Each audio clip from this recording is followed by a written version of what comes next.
Adung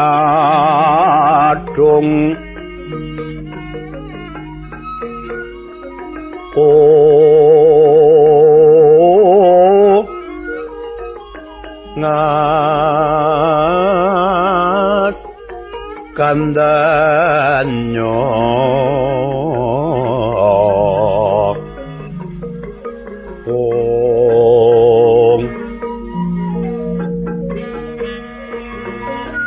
maweh raras renaning driya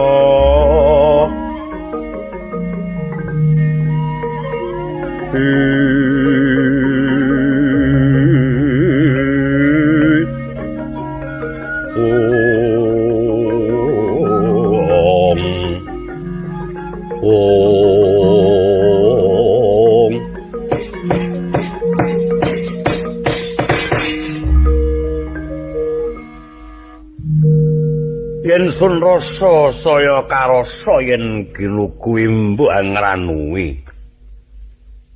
Pati Pitotapa kawula dun wonten pangandika ingkang adhawuh mul kaki miling-milinga kang sarta wawasen lumahing bumi uriping langit kiblat papat para manungsaning Bathara kang wis madeg Narendra kira-kira apa ana siji kaprawiran loro kanuragan telu kawibawan papat kadrajatan lan lima kesugihan ingkang cilik-cilike sajajar gedhene ngungkuli negara ing Lokapala.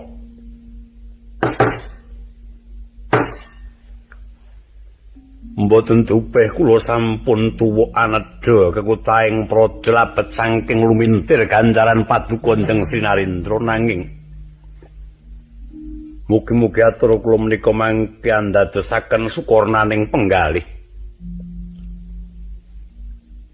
ingkang tumumpang ing pratala kiblat sekawan titila mboten wonten Narendra ingkang alitipun anjajari agengipun ngungkuli paduka ingkang sinuwun dipunetang wiwit saking kasudibyan jer paduka putraning Narendra linangkung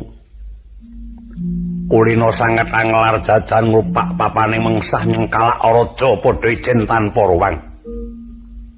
kaping kalih tumraping kedrajatan